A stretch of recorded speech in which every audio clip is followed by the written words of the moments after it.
Hi, everybody. Good morning and welcome to the Green Industry Marketing Show, where we're all about growing your online presence so you can grow your business. And today I'm going to do something a little bit different. I'm going to be talking about email marketing and I'm going to do a Q&A. So yesterday I did a webinar with my friend Katie Elzer-Peters and we did it all about email marketing. We had a lot of great questions, a lot of good responses. And so I'm going to go over some of those Q&As. If you have questions and you're watching, please leave a comment and I'll try and answer those questions as well. So for those of you who don't know me, I'm Monica Hemingway. I'm a digital strategist. I specialize in working with the green industry to do websites, email marketing, ads, anything that will build your online presence to build your business. So with that, let us jump right in. So question number one I got was, and I get this all the time, this is not surprising, is what tools do I need? What do I need to do email marketing? Can't I just send it out? I've got a Gmail account or a Hotmail or something account. Can't I just send it out that way and be done with it? And the answer is, well, no. No, you can't. So a couple of reasons for that. First of all, most of those email providers, so things like AOL or Gmail or Outlook or any of those things, will not let you send bulk emails. You just can't do it. You might be able to send 10 or so at a time, but you certainly can't send more than those. And most of those will not get delivered. So that's a problem, right? If they don't get delivered. So you can't send emails just from your normal email account. So what you will need is an email service provider. So that's a company that does email marketing by sending out bulk emails that they can not exactly guarantee will get delivered, but pretty much guarantee will get delivered. And the one I recommend, now there are a ton of those, and you've probably heard of some, like I know a lot of people use Constant Contact. A big one for bloggers these days is ConvertKit. For big companies, they use something called Infusionsoft. There's ActiveCampaign, there's Campaign Monitor, there's MadMimi, there's Aweber. But the one that I recommend, and both Katie and I, who I'm doing this, who we did the webinar together with, we both recommend MailChimp. Now, I know for a lot of you, you're thinking MailChimp. That's a really weird name, which it is. But secondly, isn't that just one of those kind of cheapo freebie ones that isn't very good and doesn't do a lot of things? And you'd be really, really surprised. Now, it is free. If you have fewer than 2,000 subscribers, that is totally awesome. It's free, right? You don't have to pay for it. None of the other ones do that. So that's a really nice plus. But in the last few years, MailChimp has really stepped up its game and it is now providing pretty much all of the sort of automations and fancy features that you get with some of these other providers. It's also really simple to read. So for to use, it's also simple to read because all the templates that are in it are mobile friendly, which means it shows up really well on whether you're looking at it on a phone or on a desktop, it's going to show up really well, which is really important. So we recommend MailChimp. We use it for our own businesses. We use it for all of our clients. And it's the easiest one, I think, to learn. So that's what you need. So you're going to need an ESP, an email service provider. I recommend MailChimp. The other thing you need is to be able to send emails on your own domain. So whether you have a website or not, you do want to have your domain. So I have monicahemingway.com, for example. That's where my emails come from, or my business, itgmultimedia.com.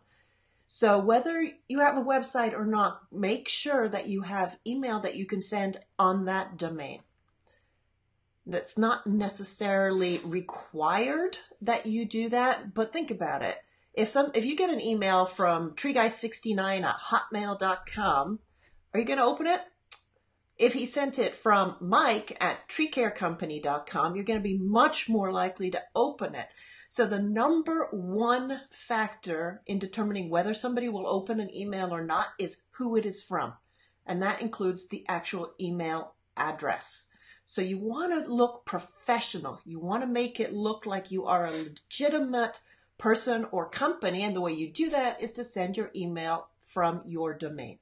So that's something you're going to need to do. If you don't own your domain already, go to GoDaddy.com, another weird named company, and buy that domain. It's going to cost you about $12 a year. So that is nothing.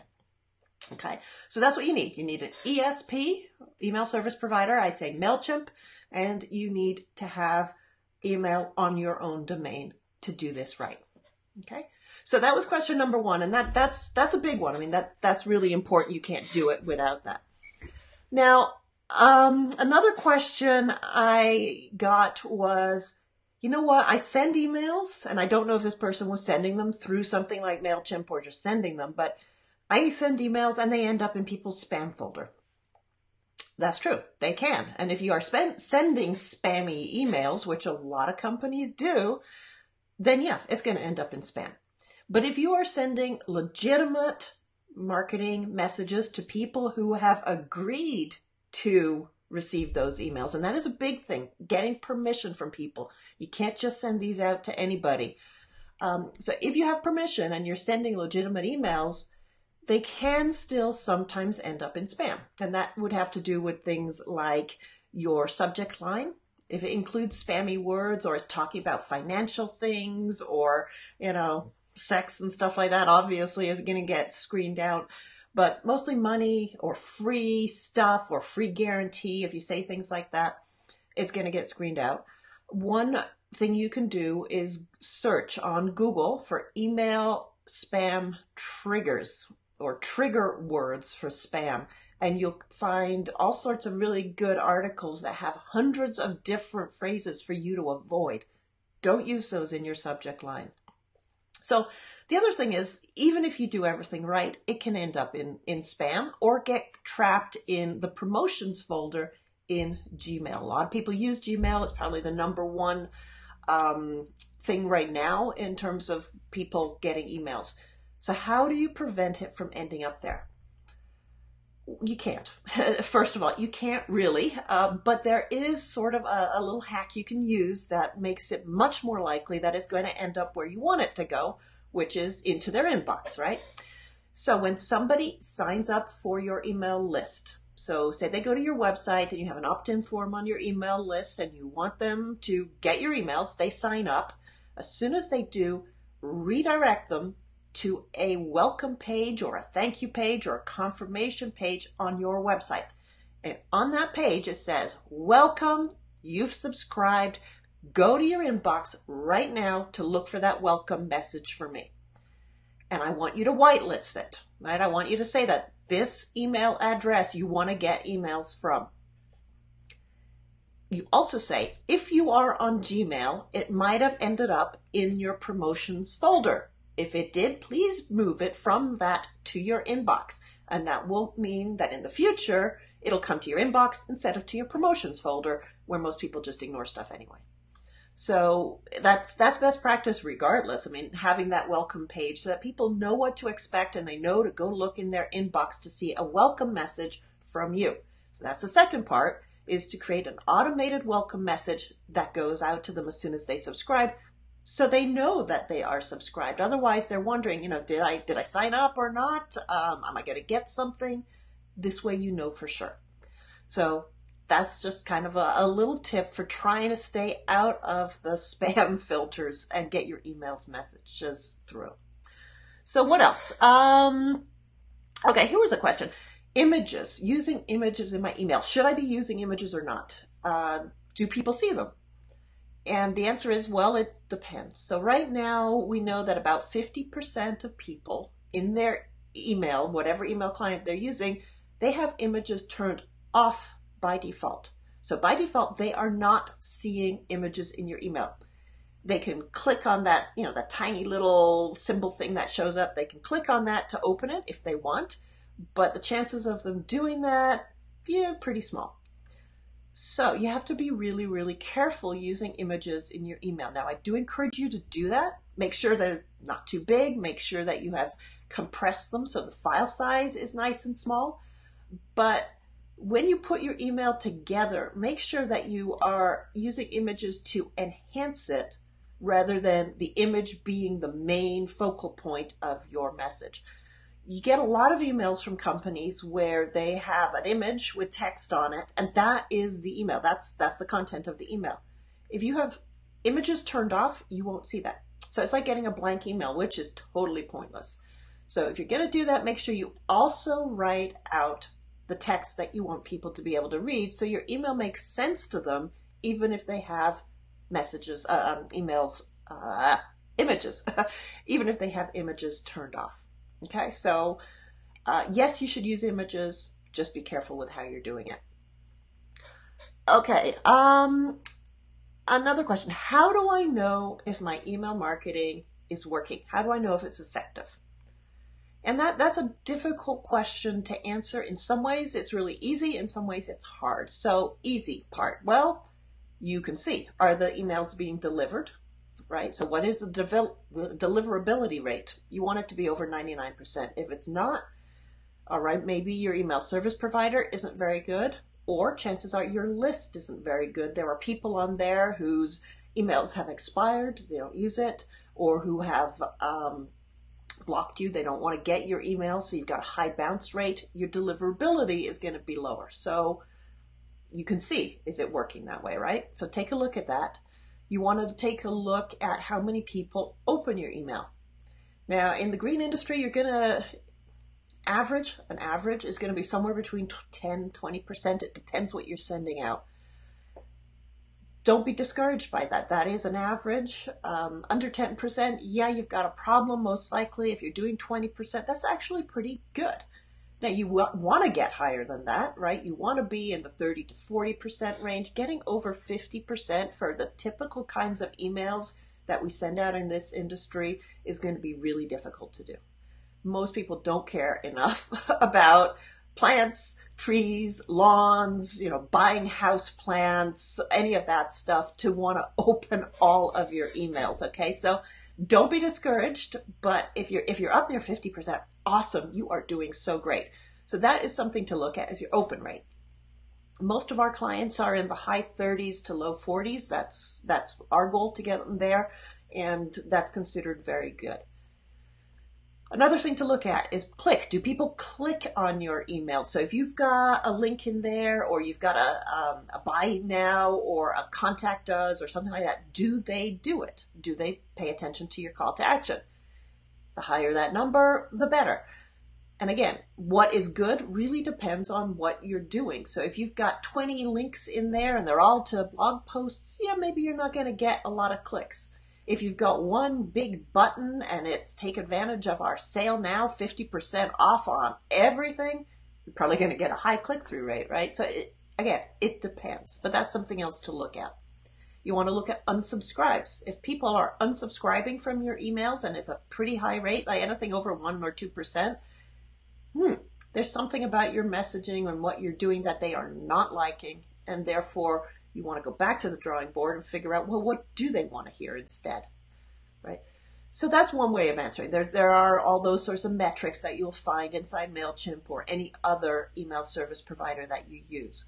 But the other part of that question is it helping you to meet your goals? You have to have a purpose for your email marketing. You're not just doing it because you've got all this time on your hands and you want to send out emails, right? You're doing it because you want to get some sort of a return.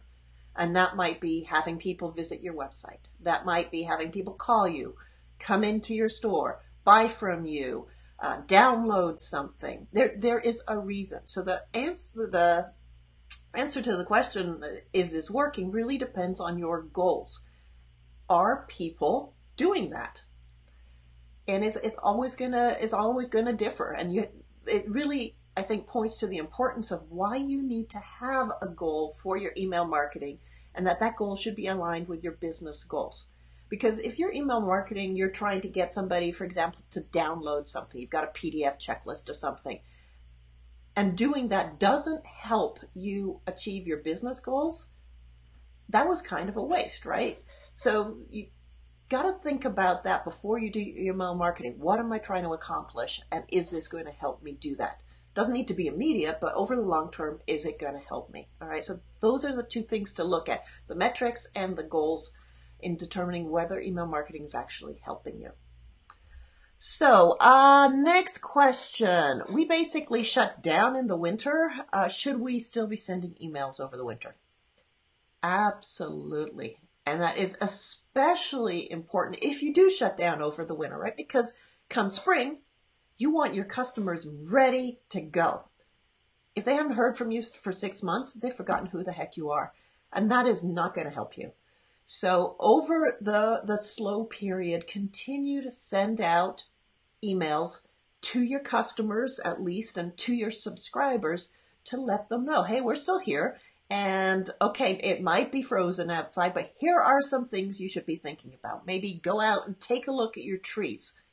Are you seeing frost cracks? Did you hear this really loud noise in the middle of the night? You know, that's what it might be. Go take a look. Or how about forcing bulbs indoors? You want to bring a little bit of that color and that feeling of spring indoors. Show them how to do that on one of your emails. All right, so you're trying to stay relevant, you're trying to stay top of mind, and you're trying to let them know what's coming so that when you do open or you do start ramping up your services again, they're ready to go. Okay, so don't stop. Never stop your emails. Keep going. Finally, one last question before we run out of time. And I don't see any questions from anybody online. So, hey, I'll just keep answering other questions. How do I get more subscribers? Right, this is the big one. Everybody wants to know, how do I get more people to sign up for my email? Well, in some respects, it's really easy. Ask people, ask everybody, ask them to subscribe. So, for example, you meet somebody. You can't just add them to your list. They give you their business card. You can't just say, great, add them to your list. You're going to ask them. You're going to tell them, here's what I send out. Is it okay? Could I add you to my list? If they say yes, do that. Simple things. Say you have a form on your website for people to request an estimate. So a lot of the companies we work with, service providers, they have that. You can phone them or you can request it online. You just fill out a form. One of the questions on that form is, would you like to receive our monthly newsletter with helpful tips, how-tos, and demos, or whatever it is you do? And the answers are yes, thank you, or no, I'm not interested. And you would be surprised how many people say yes. Doesn't take you anything to do that. Just go ahead and ask, right? Ask everyone, everywhere. Make sure you have a sign-up form on your website. When you give a talk, make sure you have a sign-up form that you hand out to people so they can subscribe. In your store, put a sign-up form right by the checkout or anywhere else where people are hanging out. Make sure your sales associates ask people, would you like to receive our newsletter? And give them a reason why, right? You don't want to just say, sign up, we're going to send you junk. No one's going to do that. Okay. What else can you do? There is a blog post on my website. I'm going to put a link right down there below that you can go to. That's give you, I think I've got 15 different ways or ideas to get you started on how to get more subscribers. There are a lot of things you can do online, kind of more technical things. You can also use social media. You can put it in your email signature, sign up for my newsletter.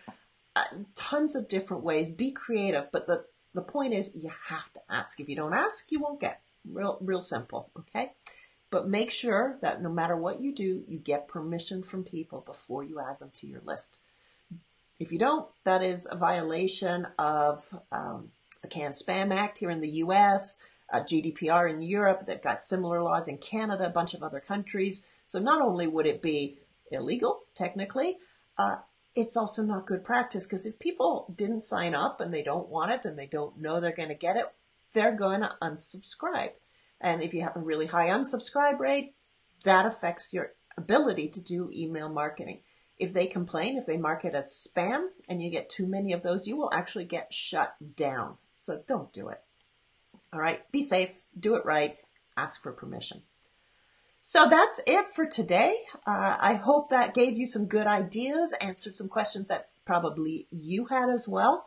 And don't forget, I will be right back here next Wednesday, same time, same place, and I hope to see you then. And also, don't forget, subscribe. All right, subscribe, follow me here, and then you'll get notifications of when I go live next week. If you have any questions, leave them in the comments and I will respond to them there as well. All right, till next week. Bye.